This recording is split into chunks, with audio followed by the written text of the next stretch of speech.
Holosky podcast. We are your hosts. I'm Steven. And Kyle. And it's Monday, Holocult. You know what that means. You've chosen us to hang out with you, to kickstart this work week. Hopefully it doesn't suck. Hopefully you've had a good weekend. And hopefully it continues on into the week.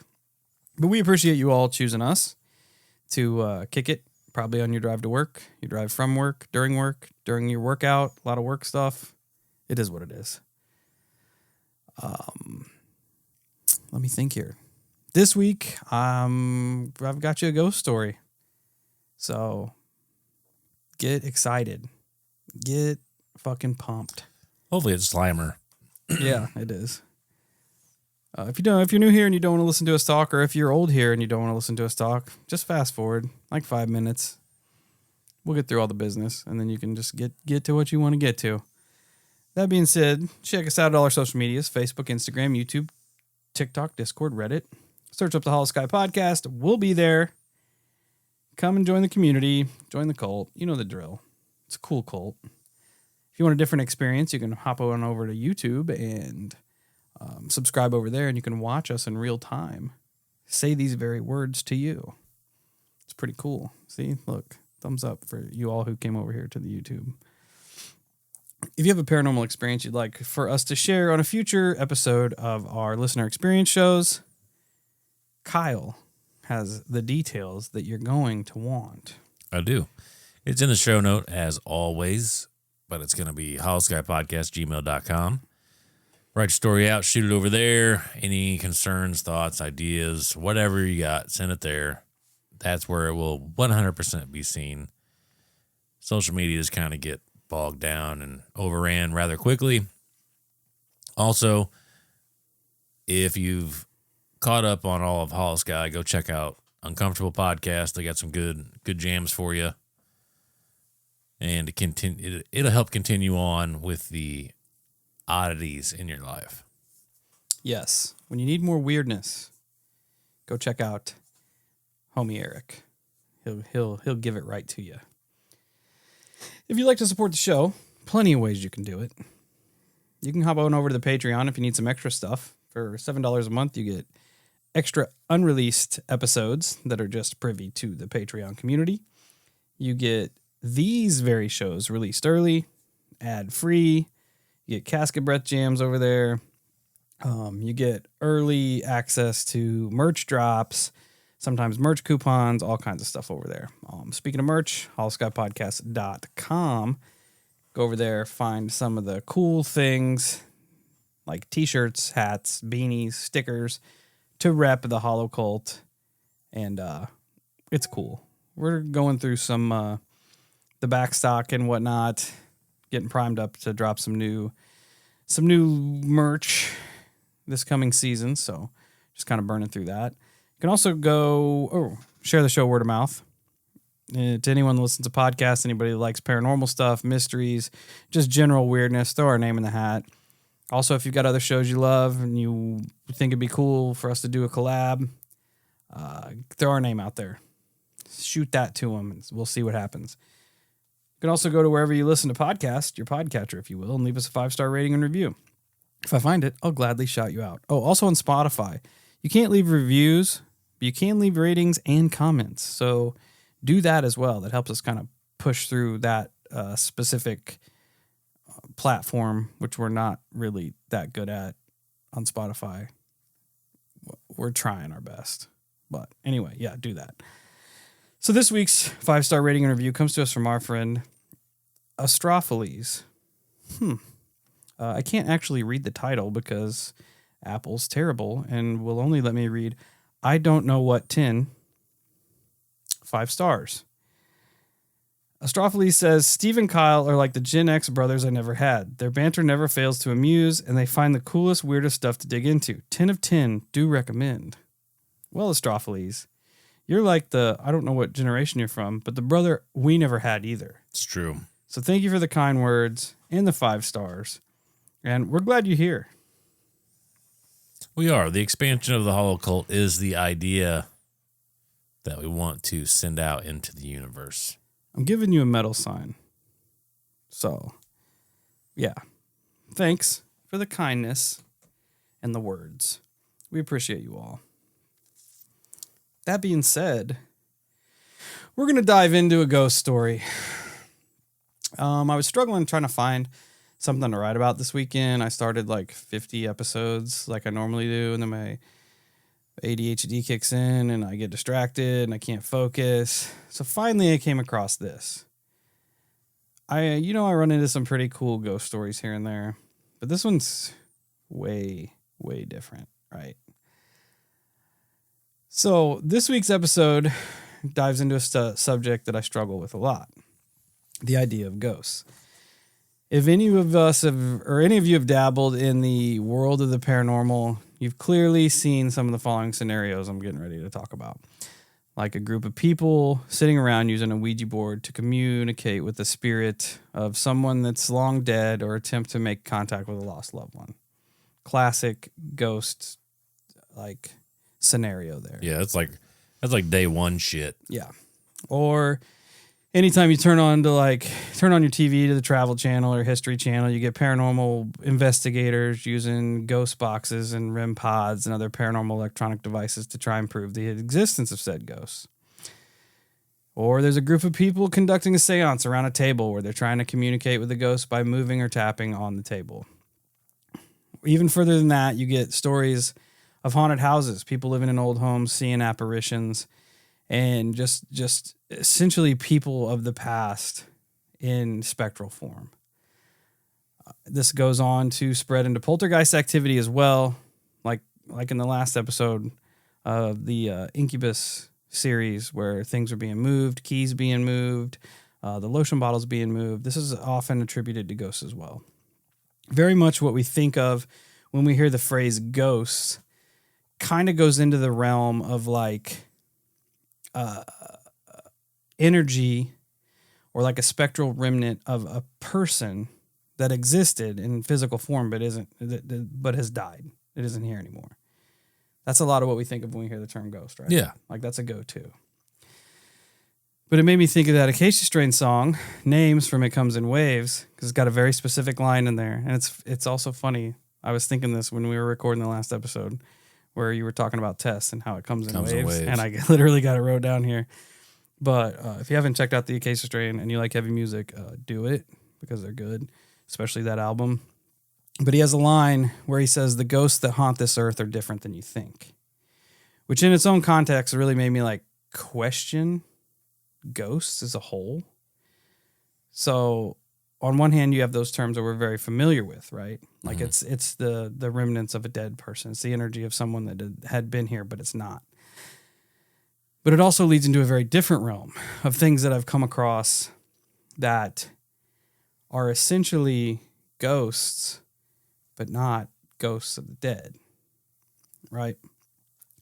So I found an account of a phantom jogger seen jogging the same trail consistently, wearing the same red suit every day. But it's not a spirit of a dead runner. As a matter of fact, the runner is well alive. He just moved to a different city, hundreds of miles away, but his energy is still trapped in this space where people can see him running, which essentially is kind of a ghost. But also, is it not a ghost? Is it just the energy of something that he loved to do every day? Is it a time slip? Is it just like a perpetual repeat of something that he enjoyed so much? My brain wants to latch onto this, but I'm still working it out. It's weird. It is weird. It just like, I think it's hard for my brain to latch onto it because it splinters off into so many different facets. And essentially you don't have an answer. You don't know why it's like this, you know? Yeah, and that's what I mean. Like it splinters off in so many different directions. Like that means that everything that we do puts off energy, and somehow the energy is captured, whether it be in the environment or the materials in the environment, or in our plane of existence. Something captures our energy, and it seems that different things that we do put off different amounts of energy. Because if everything put off the same amount of energy, then in theory, everywhere would have ghosts all the time. Yes. Right?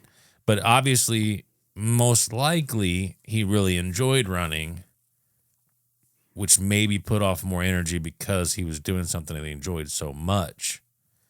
And it was most likely a constant. That was something that was such a part of his routine that he did it every day. He probably ran the same trail every day as part of his routine. Yeah. And it also kind of like plays into a residual haunting. Like residual energy is just in theory, a residual haunting is something that a person that's dead now did so often that it's just on repeat.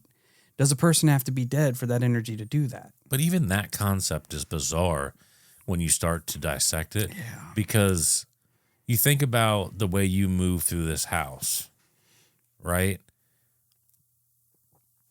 Like, how many times have you walked from the living room to the kitchen? I mean, countless times, right? Yeah. But you don't, and whereas you do that every day, you don't do it in the same patterns every single day.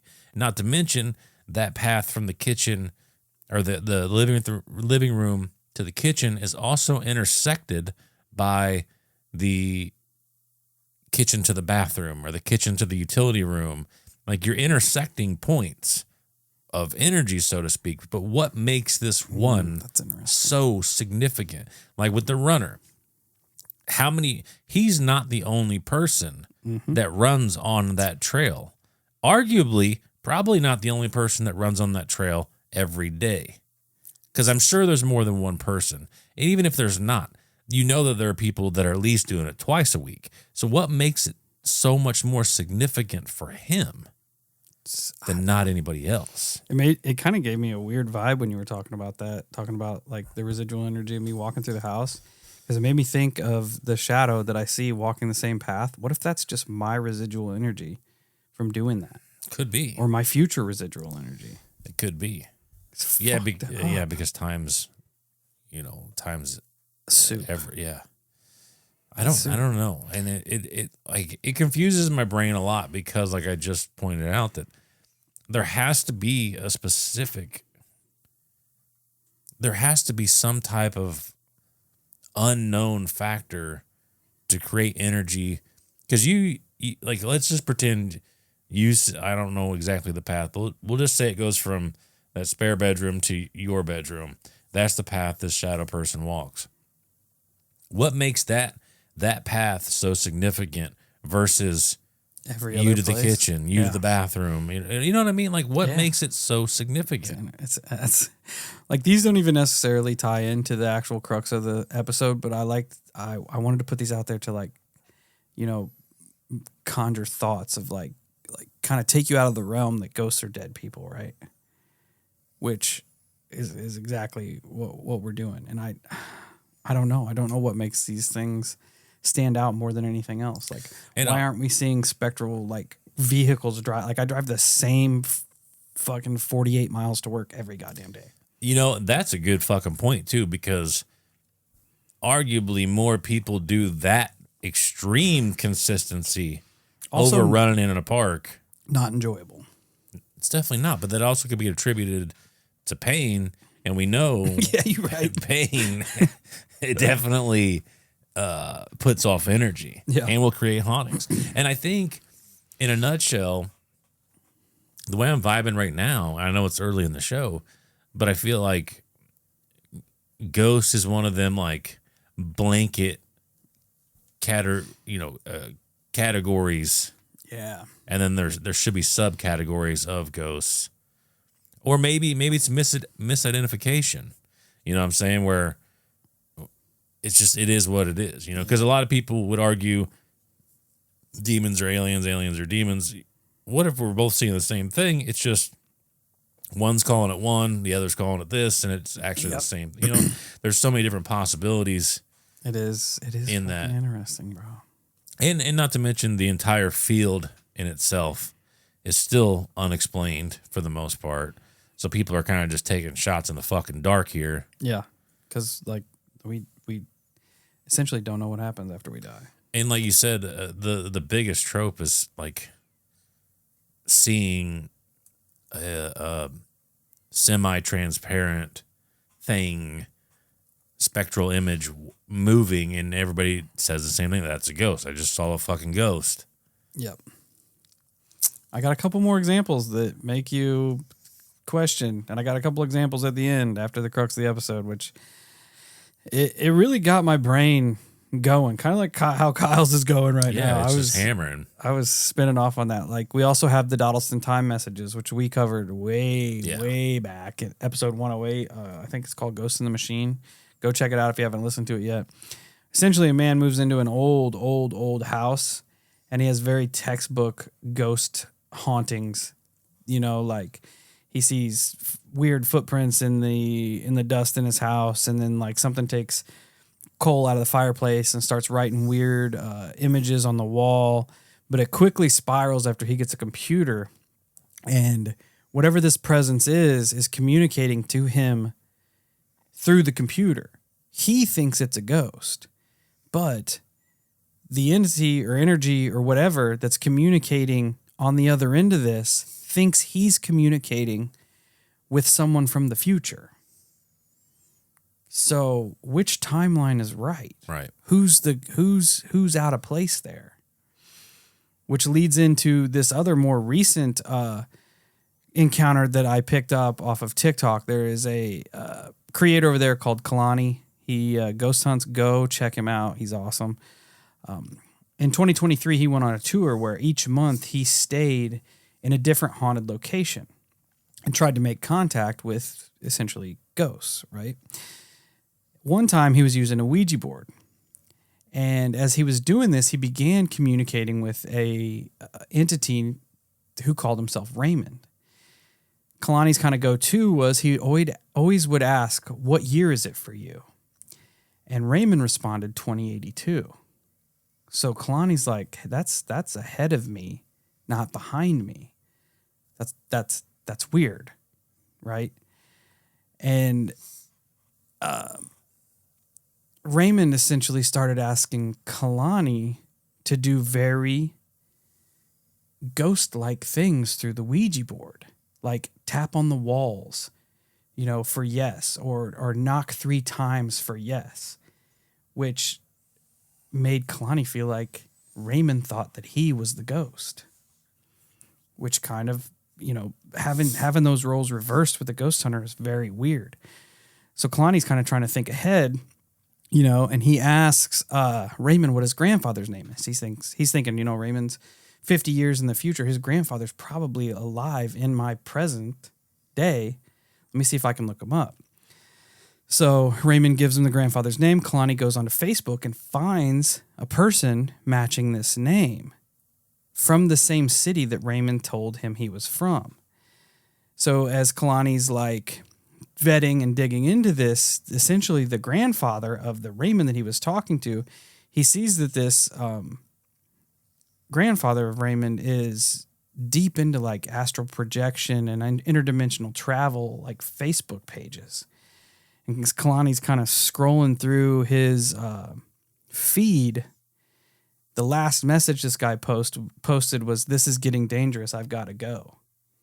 And then it just stops. So again, like, it makes you wonder, like, who's the ghost? Right? What also, like, something that kind of fucked me up just thinking right now is what if like he would have looked up that guy, like the grandfather, and been like, "Hey, we need to talk," and they have a communication about it. He tells them what's going on. And they're like, "Oh, it's fascinating, you know, blah, blah, blah." And he's like, "So do me a solid. How about," and this is assuming all pieces fall in place, "but don't let your grandson be named Raymond." Alter the whole timeline. Because how fucked would it be if he went back to try to talk to Raymond and his name's Bob or something? That'd be fucked. That would fuck me up. I would either be like, either we just changed the future, or this old dude is fucking with me somehow, because he's literally about, you know, one of a few people that would only know that I requested this. Yeah, dude, it's so weird. Like there's so many different connotations of what could be considered ghost. Like is it a symptom of how we consider time? Is it, um, like something more than that? Which anyway, we're gonna kind of get into what the episode is about. But I just wanted to kind of get everybody's brains stirring there. So in these specific regards, these ghosts are kind of like fragments of different timelines, be it present, be it past, be it future, whatever it is. They have nothing to do essentially with life or death, which is what we attribute ghosts to. With all that being said, the case we get into today is kind of another different fracture from that thought process. Like are ghosts essentially energy of past human beings? Are they time fragments that we can't understand? What if ghosts are nothing more than a symptom of our own minds? Are we doing our brains a disservice by trying to place paranormal connotations on these specific occurrences? Could ghosts just essentially be our own brains manifesting these things? Which brings us to the Philip experiment.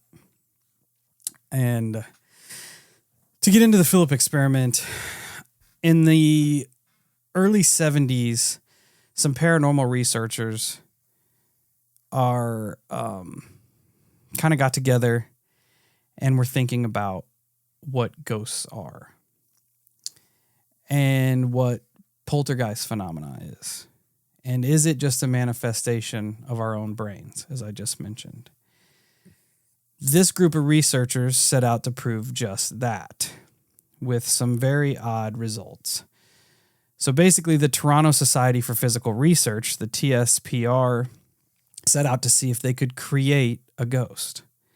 The idea was to assemble a group of people who would make up a completely fictional character, and then through seances, see if they could contact this character and receive messages and other physical phenomena from said created entity, possibly even an apparition.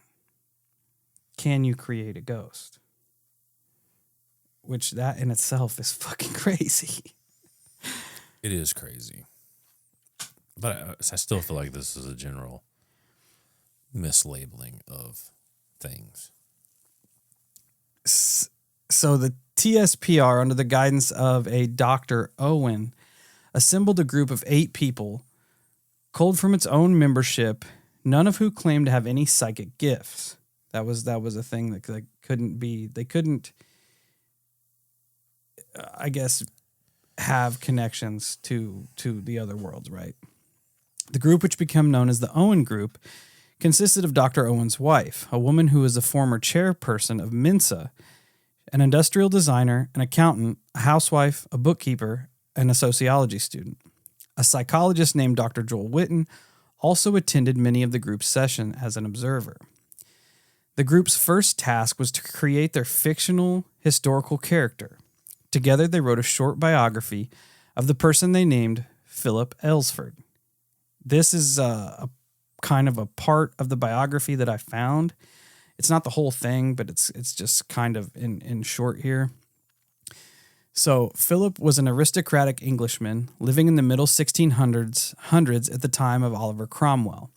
He had been a supporter of the king, and he was Catholic. He was married to a beautiful but cold and frigid wife named Dorothea, the daughter of a neighboring nobleman. One day, when out riding on the boundaries of his estates, Philip came across a gypsy encampment and saw there a beautiful dark-eyed woman with a beautiful dark-eyed girl, raven-haired, and named Margot, and instantly fell in love with her.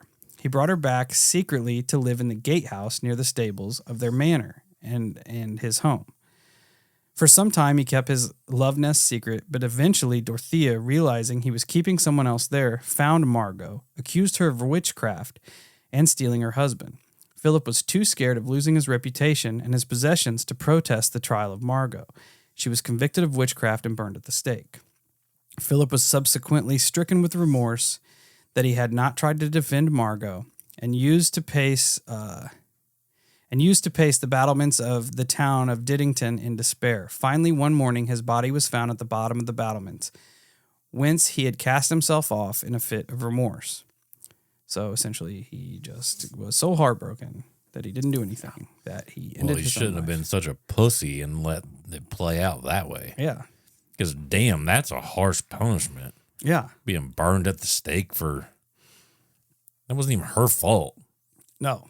It's 100% his fault. This brings up a lot of questions when we get to the end of the show. Remind me to come back to this, because this is entering some weird territory, manifesting things that never happened to making them into real life, right? Okay.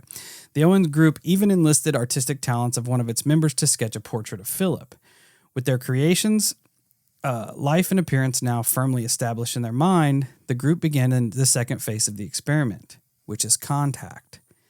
In September of 1972, the group began their seances that they called sittings, informal gatherings in which they would discuss Philip, his life, meditate on him, and try to visualize their, quote, collective hallucination in more detail. These settings, conducted in a fully lit room, went on for about a year with no results at all. Some members of the group occasionally claimed they felt the presence in the room, but there was no results that they can consider any kind of actual communication with Philip. There was nothing that they could actually prove that the things they were feeling were him. So they decided to change their tactics a little bit. The group decided that they'd have better luck if they attempted to duplicate the atmosphere of a classic spiritualist seance, which, if you remember, spiritualists also took part in the lead mass case. Same stuff. They dimmed the room's lights, sat around a table, sang songs, surrounded themselves with pictures of the type of castle they imagined Philip would live in, as well as objects from that specific time period. This seemed to work. During one of the evening seances, the group received its first communication from Philip in the form of a distinct rap on the table. Soon, Philip began answering questions asked by the group. 1 rap for yes, 2 for no. They knew it was Philip because, they asked him who he was. The sessions took off from there, producing a range of phenomenon that could not be explained scientifically. Through the table rapping communication, the group was able to learn the finer details of Philip's life. He even seemed to exhibit a personality, conveying his likes, his dislikes, his strong views on various subjects, made plain by the enthusiasm or consistency of his knocks. His, quote, spirit was also able to move the table, sliding it from side to side despite the fact that the floor was covered in thick carpeting. At times, the table would lift up and even dance on one leg. So, this is weird, right? Whatever they are conjuring is essentially adding details to the life, the fictional life that they created. Details that they didn't create. That's so weird. Fucking weird, right? It's almost like fucking with an astral AI. Kind of. It brings up so many questions as to what is the morality of doing this? You know? I guess it depends on how you look at it. Because if you viewed it like I just stated, like an astral AI, it kind of leads back to the simulation theory or living in the Matrix, you know? And because I do strongly believe that we have the ability to manifest reality. But it has to be, it can't just be you sitting here talking shit. You know what I mean? Like, it's got to be real. Put the energy into it. Yeah, and I don't think that shit can be faked. I think it's either real or it's not. Like, I genuinely think that, like, in regards to the show, if everybody, it's like whenever a new song comes out and it has a buzz to it, like it's a banger, and everybody thinking it and liking it and listening to it. And I think that puts out an energy, a frequency, and it manipulates it essentially makes the song more viral than it is. Oh yeah. You know what I mean? Manifestation. Like, yeah, it's a straight up manifestation. I think they could be done for anything, but I think it all has to be genuine. I don't think you can just fake this shit. I think it's got to be real. So, specifically with this, do you think, like, obviously, if he responds to things that they created and put out in paper, like, that could be subconsciously their own minds manifesting this. How do you think it adds details about his life that they didn't consider? Do you think that's also their own subconsciousness, or I don't know. That's more of a gray area. it's fucking weird, right? It is weird because, like, it could be their subconscious. Yeah. But it could also be that somehow you gave birth Yes. to, like, we'll just call it for now, like, the astral AI. An energy. Yeah. And you created it. but at the same time, it has to have it almost has to have its own consciousness. I don't want to say consciousness, but its own. Almost yes, though. Yeah, it's a weird gray area, but because now it has parameters within that it can start to manifest. It's as well, and clearly it's like gaining power. Yeah, it's definitely bizarre, which is weird. But it's weird that I use that because the next little section here is limitations in his powers. So Philip essentially is a creation of the group's collective imagination, evident by his limitations. Although he could accurately answer questions about events and people of this time period, it did not appear to be information that the group was unaware of. In other words, Philip's responses were coming from their subconscious or their own minds. Some members thought that they had heard whispering in response to questions, but no voices could ever be captured on tape. So, essentially, maybe some of the finer details came from their subconscious, but how much could these people really know about, like, the 1600s? I know they're some of them are smart, but like one of them was an accountant. Like, how privy are you to 1600 life? Well, does it ever get overly specific with the details that they were about given? His life? No, yeah, not that I could find. But see, what if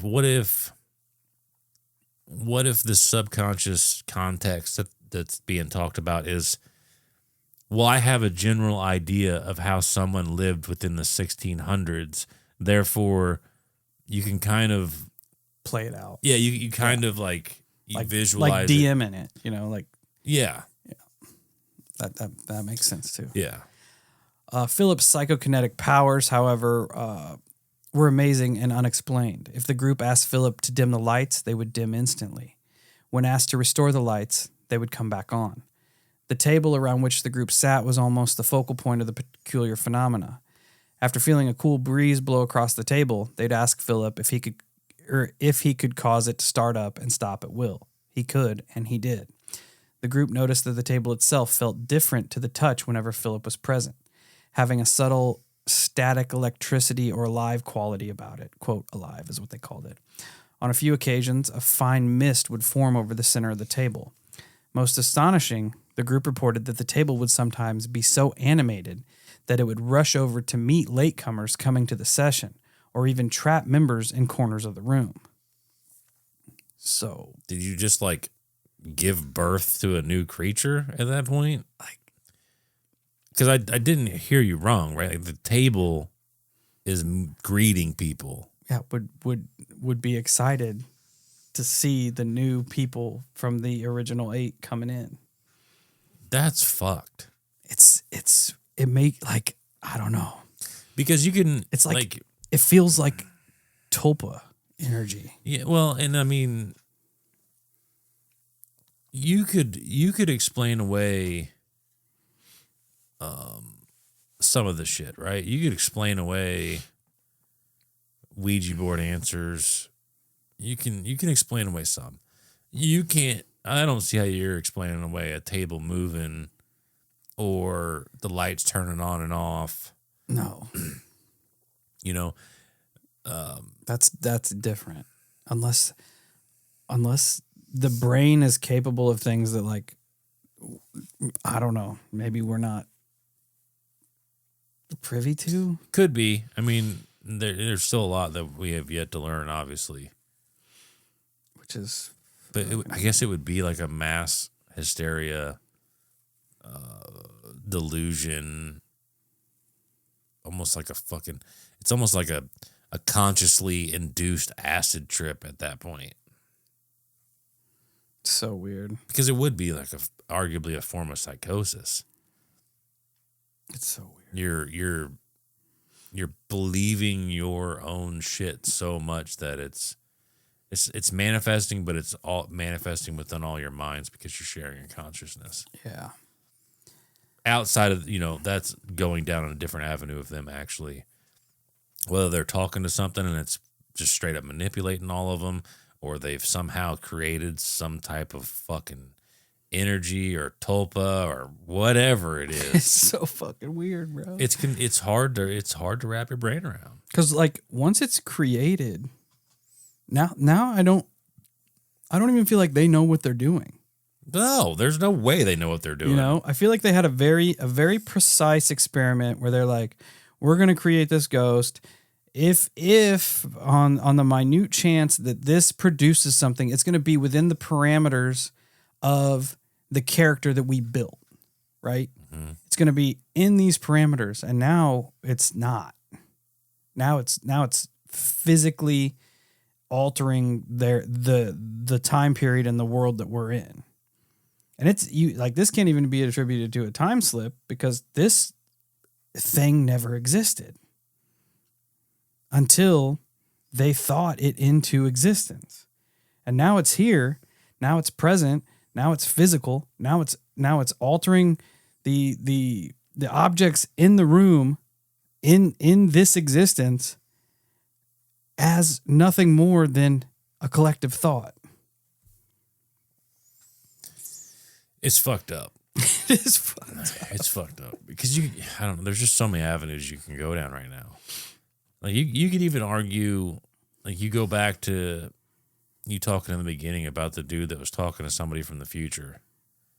You could argue that because you would think to yourself, what would be the odds of these two people being in the same spot, ghost hunting, doing the same thing, et cetera, et cetera, et cetera. However, if you put that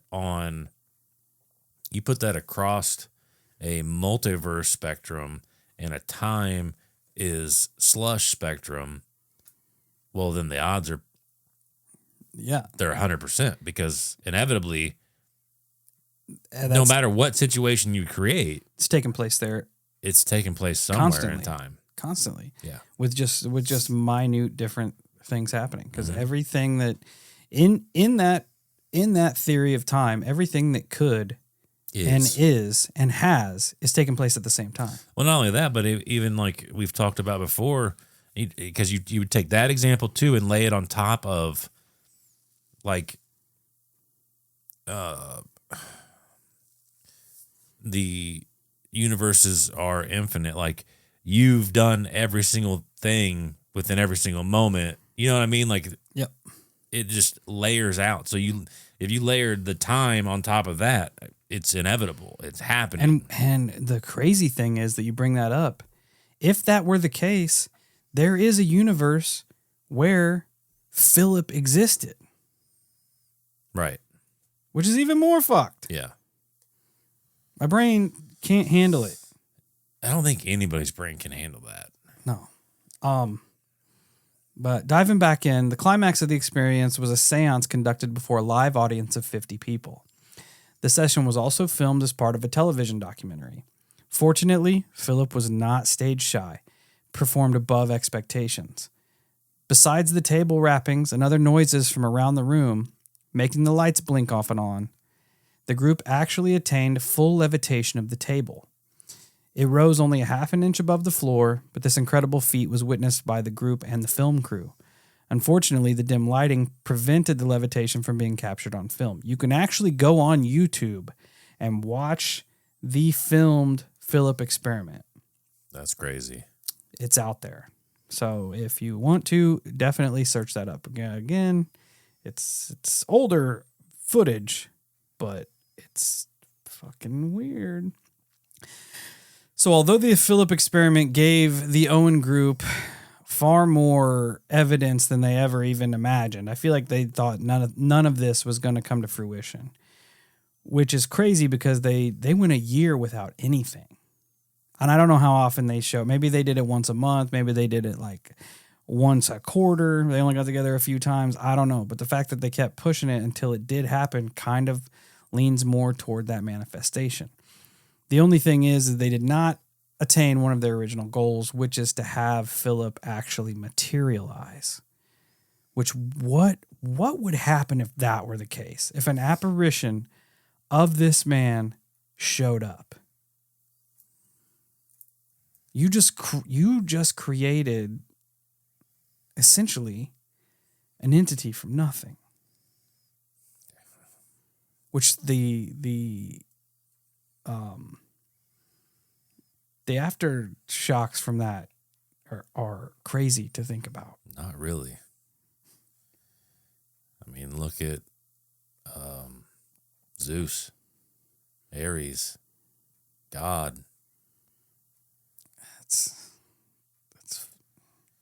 It's weird, bro. Because you could create, because in a grand scheme of life and reality, if manifestation is real, that means every thought could be real. And like you could give, you could be solely responsible for ghosts, for Dogman, for aliens, for God, for Thor. Bro, it's crazy. Because it, like, and it falls into, like I said, it falls in that spectrum of like the Matrix simulation code of pure manifestation. Like it really does fall into those types of topics.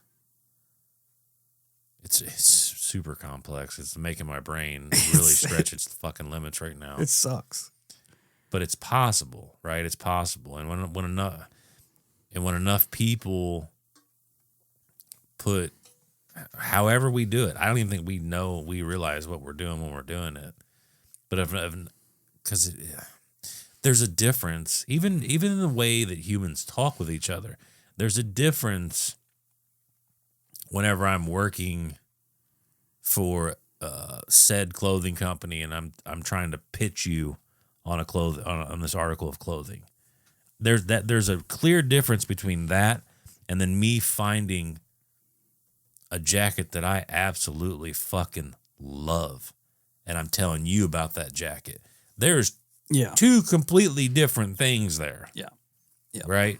When somebody's passionate about something, you feel that energy of them selling that to you. 100%. And if they're just doing a fucking job, you're like, oh, cool, like, great. Like, you don't feel the same. It's crazy, but it gets crazier, right? The Philip experiment was so successful that it was not a one-off.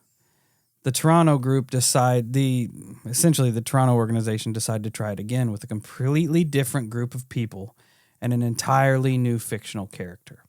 This time, after only 5 weeks, the new group established contact with their new ghost, Lilith, a French-Canadian spy. They continued to recreate these connections through other experiments, conjuring up more and more entities. One was named Sebastian, a medieval alchemist. One was named Axel. This person was from the future. All of them completely fictional, yet all produced unexplained communications through movements, raps, dimming of lights, and other like spectral connections. one that's even closer to our timeline, essentially, was in a different group. A group from Sydney, Australia in the early 2000s attempted a similar test called the Skippy experiment. 6 participants created the story of Skippy Cartman, a 16-year-old Australian girl. The group reports that Skippy communicated with them through raps and scratching sounds. Here I found an article of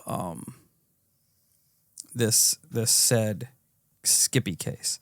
Recently, another group of 8 Australians, under the guidance of paranormal researcher Michael Williams, tried to reproduce the phenomena that took place during the Philip experiments. They rigidly adhered to the guidelines set down by the previous experimenters, even creating their own imaginary ghost. Their fictional character was Skippy Cartman. She was a 16-year-old girl that lived near Dubbo, New South Wales, Australia. She attended Catholic school and developed a crush on her teacher, Brother Monk. The two carried on a secret love affair that might have lasted had it not been for an unexpected pregnancy. Obviously, she went to him when she found out that she was pregnant for direction and advice. When the holy man learned of her pregnancy, he strangled her and hid her body beneath the floorboards of a work shed on her parents' property. By the time the investigators found her body, the murderer had moved away to another parish and was not found. With their fictitious story ready to go, the group of investigators decided to move forward on creating their own ghost. The group met once a week for 5 months but found no results. Frustrated, they decided to change one variable, the table they were using. They began setting around a light 3-legged card table. This seemed to do the trick. The first night, they heard a light tapping noise from somewhere inside the table. The second setting brought startling results as well. After 15 minutes, the table began to seemingly move on its own accord. Soon, it was spinning around, balanced on one leg, even dragging participants behind it. The group was led by, veteran paranormal researchers who reported a great deal of continued success with Skippy, including intelligent knocking and scratching sounds. As of late 2007, there were claims that the experimenters would soon capture audio or visual evidence of these manifestations and share them with the public. However, none of the evidence has ever came to light, so you're almost left to assume that they did not capture anything. But the fact that they keep recreating these experiments, like there's something to it, right? There has to be. Well, definitely like puts a whole new twist on imaginary friends with children. That's scary. Yeah. And then no matter what in these fictional experiments, in my opinion, there's no way to rule out subconscious. No, because like when they talk about like information that is unexpected, if it's true and you are kind of like live feeding into this energy, that opens the door for speculation. You know what I mean? Like we talked about in the beginning, like how would somebody know the 60? Well, you know enough about it to that you can kind of like fill the gaps. Yeah, fill these gaps. Yeah. So you can't. There's just no way. There's no way you can rule out speculation outside of them, like absolutely side fucking you with some type of like mathematical equation that nobody knows anything about, and you're like, what the fuck is this? And then you take it somewhere, and it leads to this bigger thing. Yeah. What the fuck? Why does the material of the table matter? I don't know. What's that about?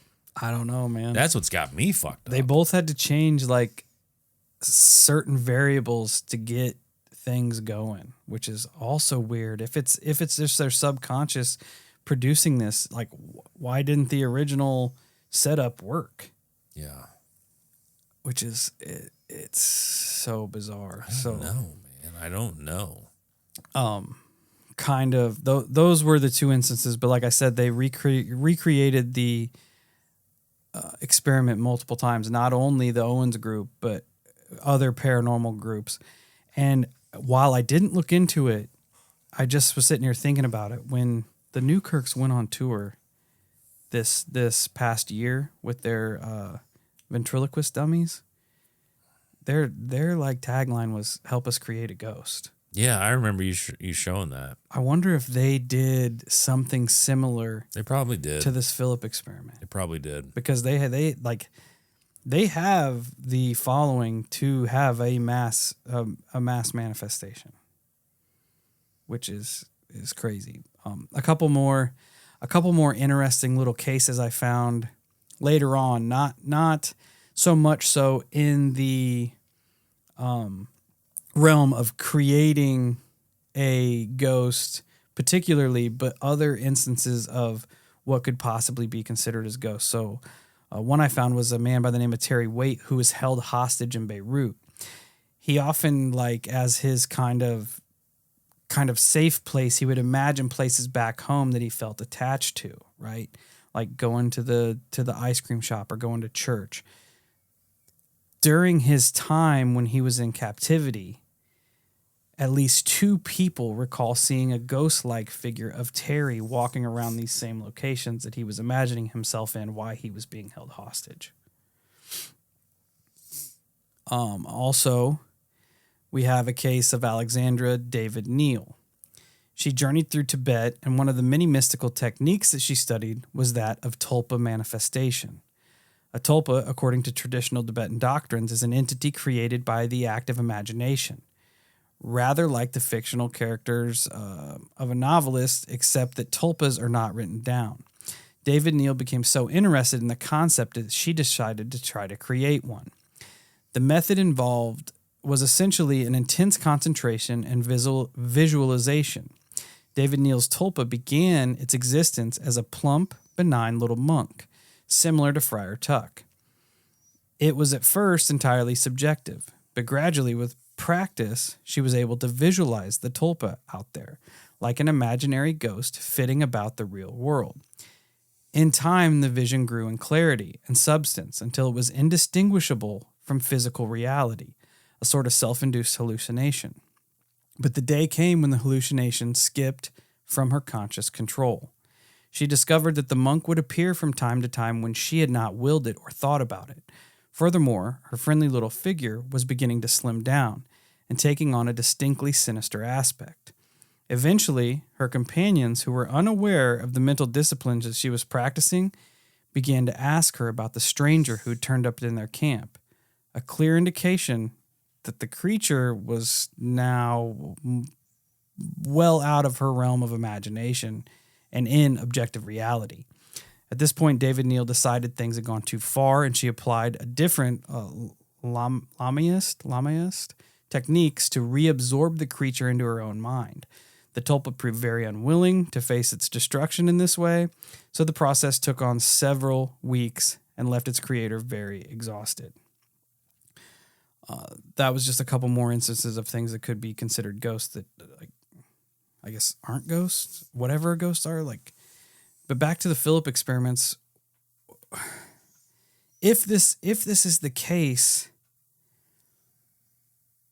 does that lead an argument that ghosts as we know them don't exist? Are these things just product of our own minds? Like our unconscious is responsible for these things, but we're not aware of it. As cliche as this sounds, I feel like yes and no. That's 100% where I'm at. Like I think I'm always going to think that the possibility of a fallen comrade being a ghost is that's a thing. But I also believe in the power to manipulate reality. Like the idea of manifesting, I think that's real. You know, I think it's hard for the human brain to wrap its head around, for the simple fact that we don't know how to control emotion as much as we like to think we do. Yeah. You know what I'm saying? Because you and me can sit here all day long and be like, man, I need some money to pay off my bills. But it's not like You can't manifest the dollars. Well, maybe you but can. you could manifest the opportunity. But my point is, like the energy has to be real, you know, because we can talk shit about needing money all day long, but we're like, it's not. I don't feel like that's genuine. I don't feel like that's real in regards to something else, like your child being diagnosed with cancer. That needing of something is far different than the need of I need money to pay my bills. Like there's a clear separation in emotion there and energy that's being put forth. Yeah, it's like the coat thing, but to a different extent. Yeah, it's and I think that, I don't know. Like it's really hard to explain. I can see the moving parts in my brain, but it's hard to get it out there into reality. I do. It's bizarre to think, but at the same time, it's not that far fetched that, like, creating an ethereal fictional character is a thing. The curious thing is that it Takes on a life of its own. yeah. Which, okay. That being said, that's a good segue. I'm glad you say that. That being said, is there a specific moral obligation to the people creating these entities in the aspect that, like, say Skippy, for example, the history and the life they wrote of that girl was fucking tragic, right? She's a murder victim. Well, look at Philip. I mean, yeah, same.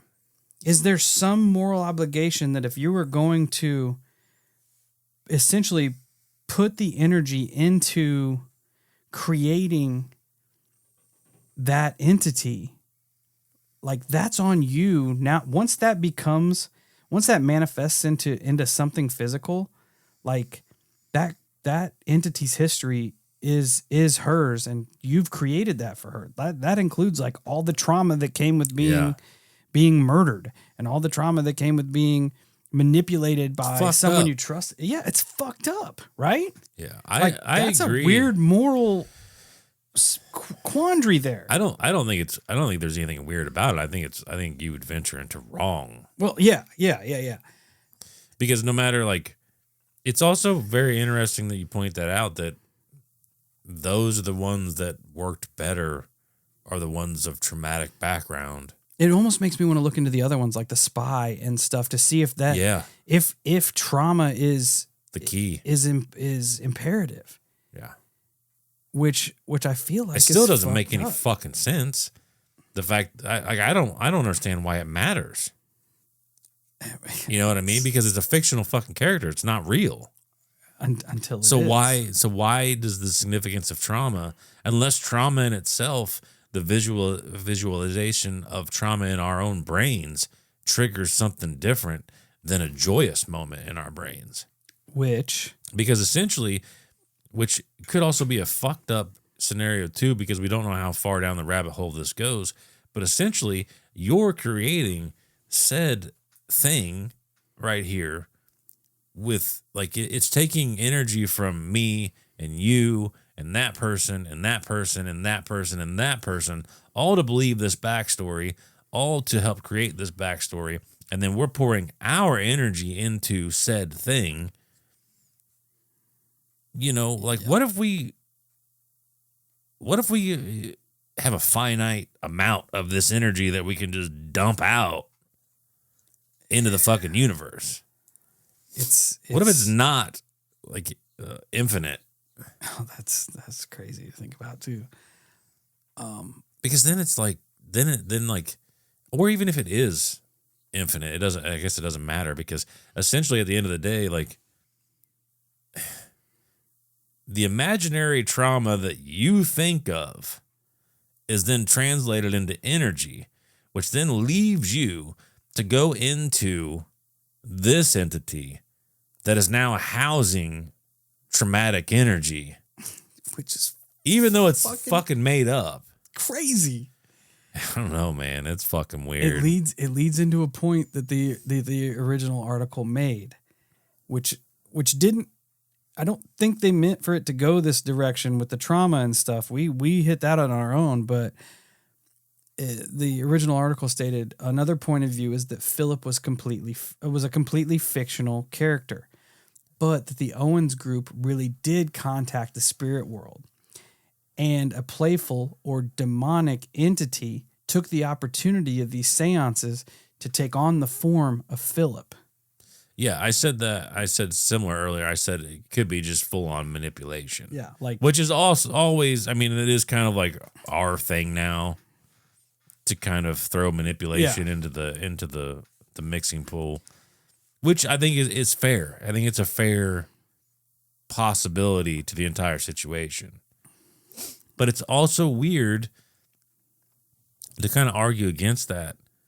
It's fucking weird that in cases across the world, it involved a fucking table.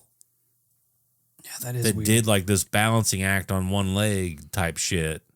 Which is you know what I mean? Very like old school seance-y. Yeah. I guess I should have looked into these other ones a little bit deeper. Maybe I will. Maybe just for my own peace of mind. Looking into the Lilith and looking into Sebastian, looking into Axel, especially Axel, the one from the future. Just to see. That would be a little bit more interesting backstory on him. Yeah, and that they all produce the same results is so fucking crazy. It's weird. But unless there's some type of like lesser god or fucking entity that like that's kind of their MO. Oh, well, I guess it could be kind of like a trickster. Yeah. Or situation. like somewhat demonic, like that's what made me think of it, like the trauma, like those things want to feed off that, and essentially you're just giving them an open plate to do whatever they want with. You're like, hey, we're gonna create this entity that's based off of trauma.